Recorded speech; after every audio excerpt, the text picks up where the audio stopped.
है, सुन लीजिए, ये हेमंत सोरेन जी को समझ में नहीं आ रहा है। यही स्थिति 7वीं जेपीएससी में होने वाला है। हम अभी से चीख के कर रहे हैं, और ये 1 साल बाद हो, 2 साल बाद हो, जो 6ठी जेपीएससी में जो स्थिति बना वही स्थिति 7वीं में भी बनेगा, ये निश्चित है, निश्चित है। हम कह रहे हैं ना, इसमें OMR चोरी किया गया है। इन लोग के पास OMR नहीं है, ये लोग नियमावली का पालन नहीं किया है, इसमें बहुत सारी अनियमितताएं हैं। हम लोग पूरे एक एक बात पब्लिकली हम लोग बता चुके हैं, पर्दाफाश कर चुके हैं। हम यही चाहते हैं झारखंड राज्य के अंदर कि जितने भी छात्र नौजवान हैं जो पढ़ाई लिखाई करते हैं, वो लोग का नियम के आधार पे मेधावी छात्रों का चयन हो, और जो पैरवी पुत्रों का पैसा लेकर के सेटिंग गेटिंग करने का जो धंधा चल रहा है ये बंद हो। और मुख्यमंत्री महोदय, आप जेपीएससी जेएसएससी सुधार के नाम से आए हैं, आप नाटक करना बंद करिए और जेपीएससी और जेएसएससी को सुधार करिए, अन्यथा छात्र लगातार सड़क पे जो आंदोलन कर रहे हैं, ये आंदोलन को और विकराल रूप देंगे। जेपीएससी वैसे 60 छात्रों को बाहर किया आज जो एक तरह से फेल थे, जो गलत तरीके से पास हुआ था, जो हिंदी और इंग्लिश जो क्वालिफाइंग पेपर था उसके माध्यम से जो पास हुए थे, जो सब्जेक्टली पास नहीं हुए थे उसके बावजूद भी जेपीएससी चयन कर दिया था, वैसे छात्र बाहर हो गए थे।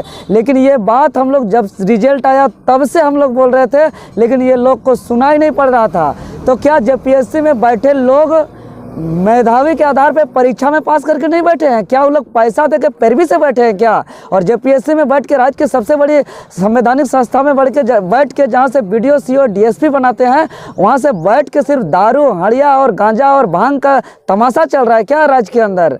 और ये जांच की विषय है कि और जो दोषी अधिकारी है, जो एक संवेदनशील पद में बैठ के जो इतना बड़ा क्राइम का काम कर रहा है, उन लोग पे कानूनी कार्रवाई होनी चाहिए। जब फरवरी 2017 में जब रिजल्ट आया 6ठी जेपीएससी का, तब साफ साफ दिख रहा था इसमें गलत हुआ, आरक्षण का पालन नहीं किया गया है। और जो है कि 280 नंबर लाने वाले ओबीसी छात्र फेल थे, 205 लाने वाले जो जनरल छात्र वो पास थे। जब लड़ाई लड़े 3 बार पीटी रिजल्ट जारी हुआ, 4 बार मेंस एग्जाम इसका स्थगित हुआ, फिर भी जो है कि इसमें सत्ता परिवर्तन हो गया।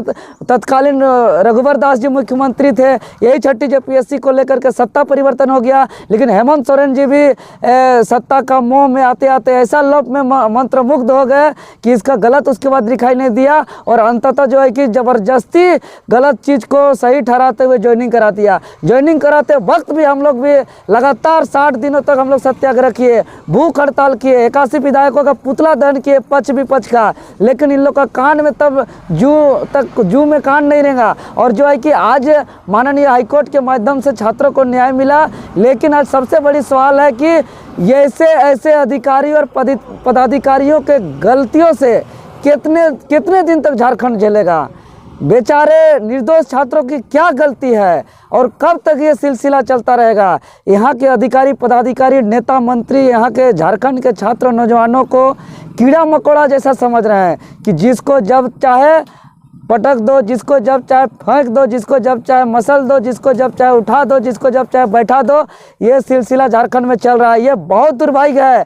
मैं आज मांग करता हूं कि ऐसे दोषी अधिकारियों पर सबसे पहले कार्रवाई हो, जेल हो, फांसी की सजा हो। इतना बड़ा ये बहुत बड़ा क्राइम है। ये कोई मजाक नहीं है, ये कोई साधारण बात नहीं है। जेपीएससी जैसे संस्था को आज झारखंड बनने के बाद, जब से जेपीएससी का गठन हुआ 21 साल हो गया, 21 साल में 21 जेपीएससी होना चाहिए था, मात्र 6 हुआ है, वो भी विवाद में हुआ है। अभी 7